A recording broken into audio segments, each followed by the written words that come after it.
Hello Kitchenatex! Welcome to my channel. Tayo ngayon ay magluluto ng pork ribs na may oyster sauce, 7-Up at soya sauce. So para lagi pong updated sa ating mga recipe, just follow and subscribe.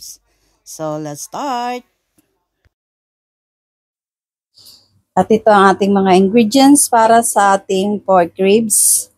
So may pork ribs po ako dito. Ito yung medyo matamis. Cedar ang tawag dito sa amin. Pero pwede kayong gumamit ng 7-Up or Sprite. Soya sauce.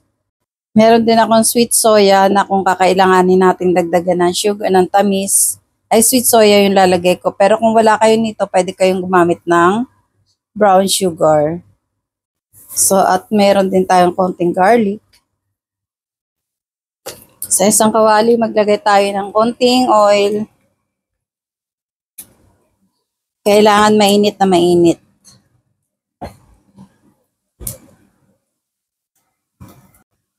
So, ayan, mainit na yung kawali natin. Lalagay natin yung ating ribs.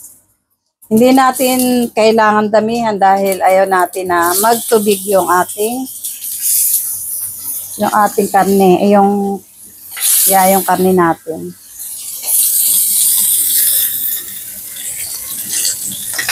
Yung sapat lang.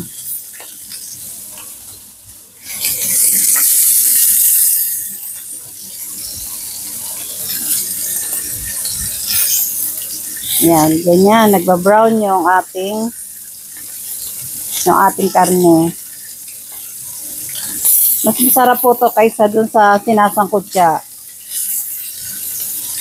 Napiprito yung ating karne.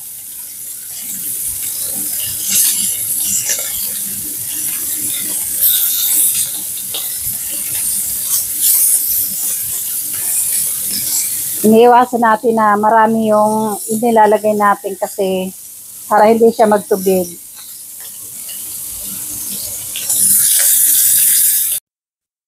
Ngayon, maglalagay naman tayo ng konting oil.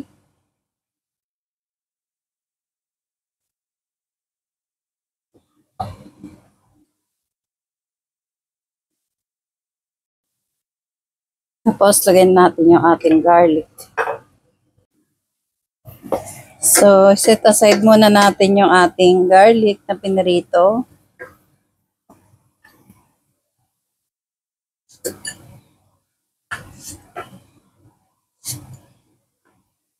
Yan.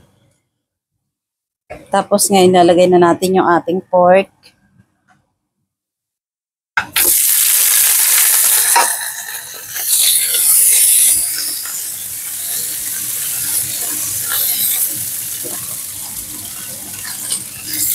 So, lagyan natin ng oyster sauce.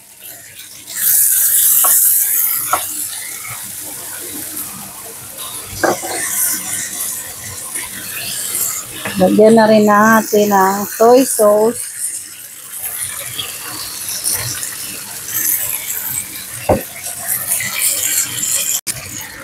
So, lagyan din natin ng black pepper.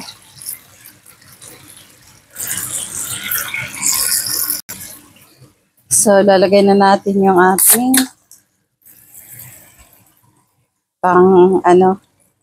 medyo matamis to. 7-Up po naman pwedeng ilagay.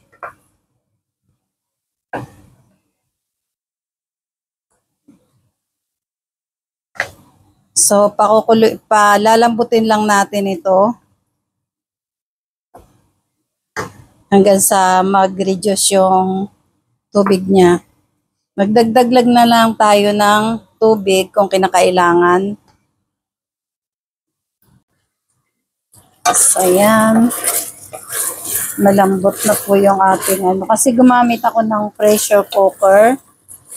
So, kaya mabilis naman siya lumambot. So, ngayon, titikman natin kung ano ang dapat natin pang idagdag.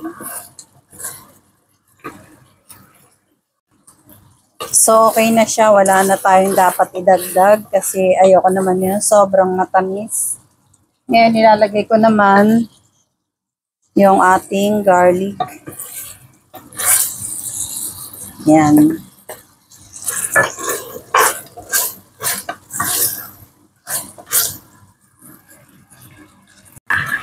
Lagyan na rin natin ng spring onion. So, luto na po yan. So, ayan. Luto na ang napakasarap nating pork ribs na may oyster sauce, soya sauce, and Sprite. Or yung nilagay ko parang Sprite lang din naman siya. So, mainit pa siya pero titikman na natin. Tingnan nyo naman, no? Sobrang lambot. Sobrang niyang lambot. So, tikman natin. Oh, ang sarap nito.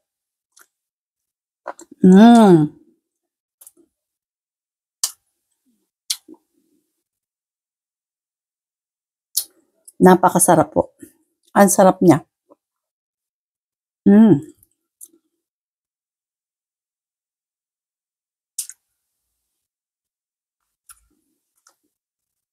Panalo. Masarap.